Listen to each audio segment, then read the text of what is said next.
श्री कृष्णा दोस्तों, किशोरी क्रिएशन से मैं सपना शर्मा आप सभी का हार्दिक स्वागत करती हूँ आपके अपने चैनल पर। दोस्तों, आज के वीडियो में मैं आपके लिए वैशाख मास महात्म्य का 23वें दिन की कथा लेकर के आई हूँ। उससे पहले 22 अध्याय के वीडियो जो है मैंने मेरे चैनल पर डाले हुए हैं, आप उनको मेरे चैनल पर जाकर देख भी सकते हैं और श्रवण भी कर सकते हैं। वैशाख मास को जो है माधव मास भी कहते हैं, भगवान विष्णु का प्रिय मास है। वैशाख मास महात्म्य में 25 अध्याय है। मैं प्रतिदिन एक अध्याय आपको सुना रही हूँ। आज मैं आपको वैशाख मास का 23वां अध्याय सुनाऊंगी। वैशाख मास का 23वां अध्याय शुरू करूं उससे पहले आइए मैं आपको भगवान शिव शंकर की पूजा करते समय बोले जाने वाला मंत्र बताती हूँ। ओम नमः शिवाय। इस मंत्र का अर्थ है मैं भगवान शिव की नमन करती हूँ या करता हूँ। ये भगवान शिव का पंचाक्षरी मंत्र है और यह भगवान शिव का मूल मंत्र भी कहलाता है। मंत्र का श्रद्धा पूर्वक जप करने से सभी संकटों तथा कष्टों से मुक्ति मिलती है तथा जीवन में सर्वोच्च लक्ष्य की भी और मोक्ष की प्राप्ति होती है। ये अब हम आरती के बाद बोले जाने वाले भगवान शिव की स्तुति का गान भी कर लेते हैं। उस मंत्र के बारे में भी मैं आपको बताती हूँ। आरती के बाद बोले जाने वाला मंत्र जो है वो इस प्रकार है। कर्पूर गौरम करुणावतारम संसार सारम भुजगेंद्र हारम सदा वसंतम हृदयारविंदे भवम भवानी सहितम नमामि भवम भवानी सहितम नमामि। मंत्र का अर्थ जो है वो इस प्रकार है। कर्पूर गौरम, ये जो कपूर के समान गौर वर्ण वाले, करुणावतारम, ये जो करुणा के सागर हैं अर्थात जो करुणा का साक्षात अवतार हैं। सार सारम, वे जो संपूर्ण सृष्टि के सार है। भुजगेंद्र हारम, वे जो शापों के राजा को अपने गले में हार के रूप में धारण करते हैं। वसंतम हृदयारविंदे,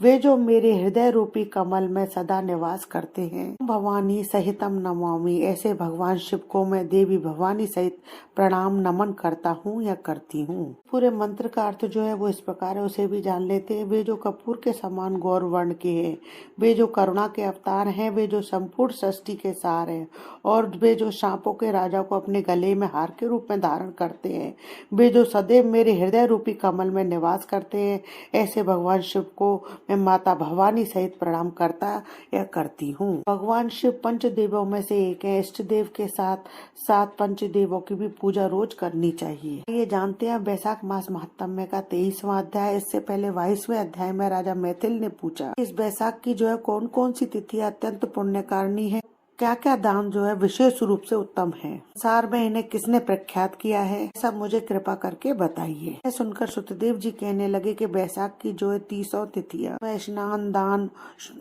होम, यज्ञ, तर्पण, पाठ आदि से जो है तत्काल मुक्ति मिलती है। उन्होंने पितृश्वरों के संबंध में एक कथा बताई। वर्ण नाम का ब्राह्मण ने अपने पितृश्वरों का उद्धार करने के लिए के सभी उक्त धर्म किए।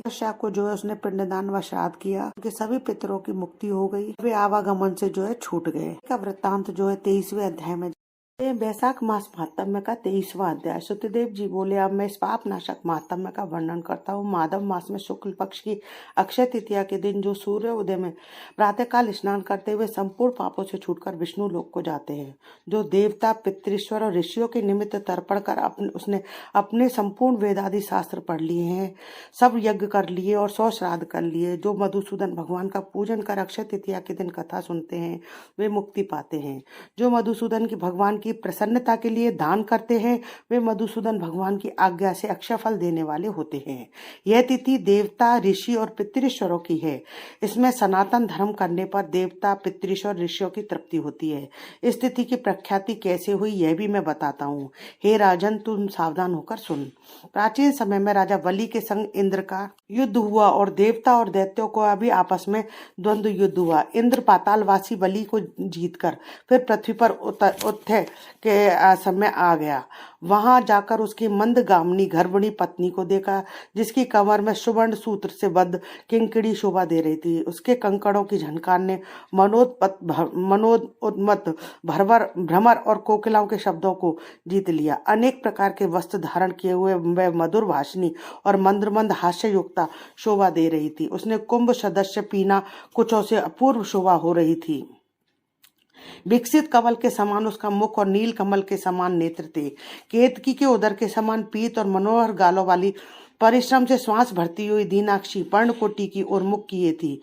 उसे पर्यक पर शयन करती हुई देख इंद्र का मन मोह उत्पन्न हुआ और वह बलपूर्वक उस गर्भणी स्त्री से भोग करने लगा। तब गर्भस्थ पिंड ने अपने गिरने के भय से दुखी होकर अपने पांव से योनि मार्ग को ढक दिया, जिससे इंद्र का वीर्य पृथ्वी पर ही गिर पड़ा।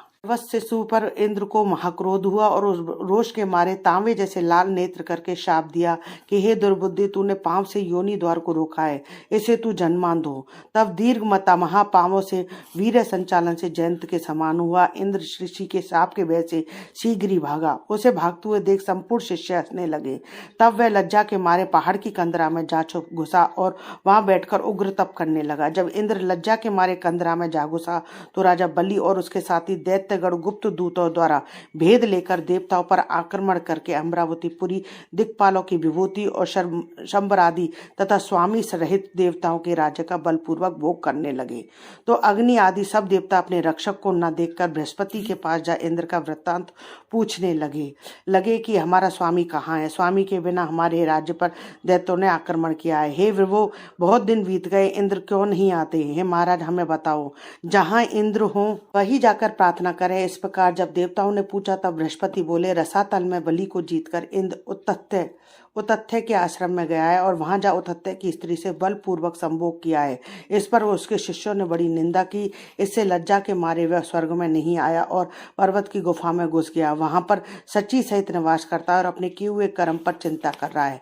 बृहस्पति के ऐसे वाक्यों को सुनकर अग्नि आदि सब देवता इंद्र को ढूंढने और प्रार्थना करने के लिए मेरु पर्वत की कंदरा में पहुंचे।